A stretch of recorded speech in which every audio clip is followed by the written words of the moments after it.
Okay, but let's stack. I wanted not my goats. I wanted the goats. I wanted the goats to manage at the World Cup. Portugal.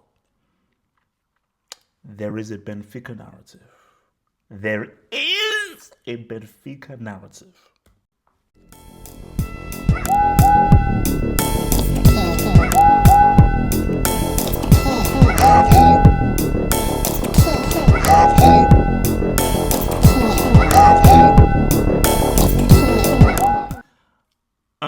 It is what it is, guys. Everyone gets sacked. Okay, nobody.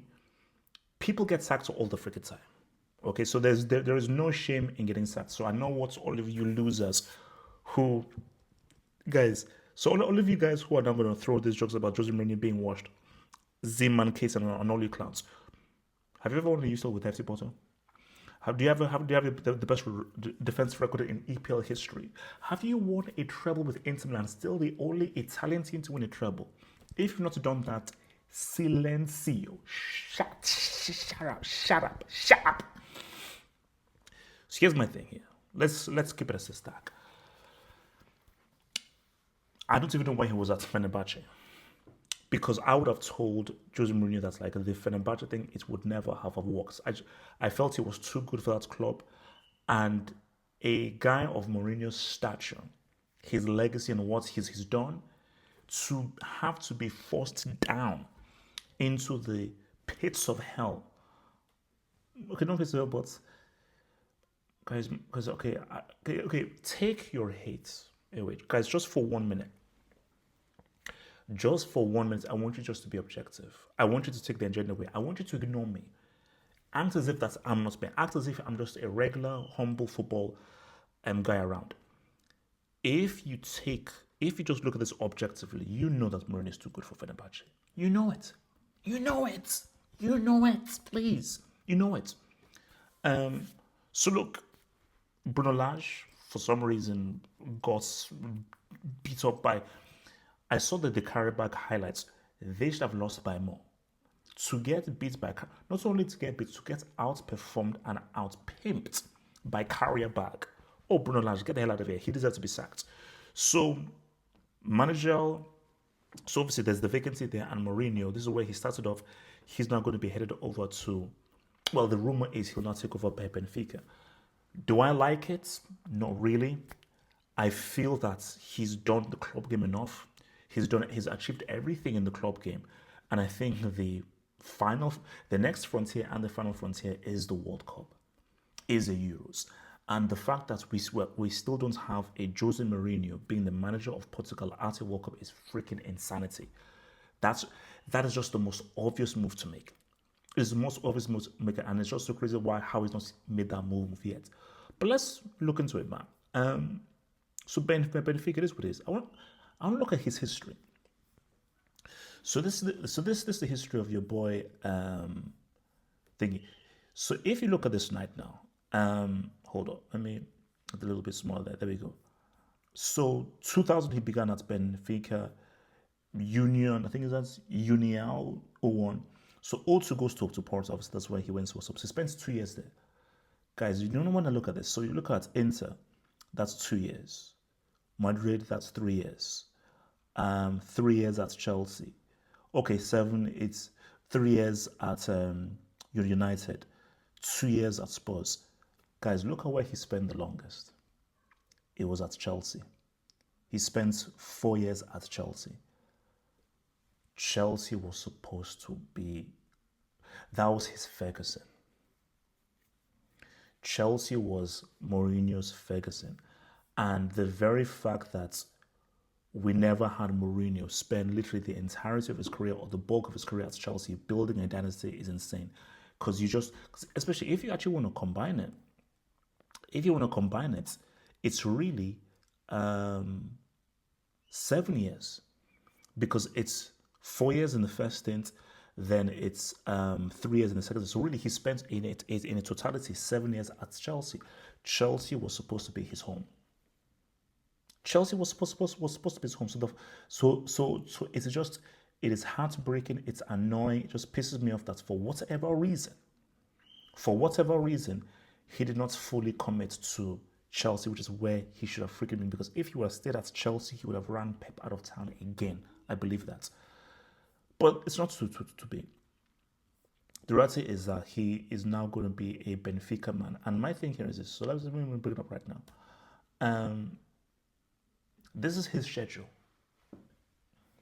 This is his schedule. So, Chelsea, Newcastle, Leverkusen, Ajax, Napoli, Juventus, Real Madrid. Now, I need to check the Real Madrid room. I'm not sure whether that is at the crib or it's at the Santiago Bernabeu. But Chelsea, that's at Stamford Bridge. That would be so crazy. And also, if he is confirmed to be the Benfica manager and he goes to Chelsea, those guys better give him a standing ovation. That is the least he deserves.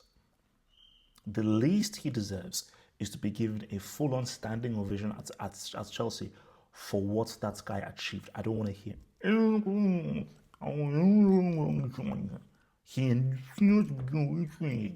Give him a freaking standing ovation. Because I will go to the bridge and I will go insane if that guy's not giving a standing ovation. So if you look at these fixtures right now, they're not that straightforward.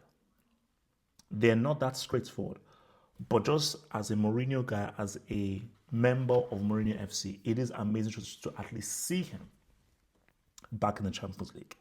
It is an amazing thing just to see him back in the Champions League.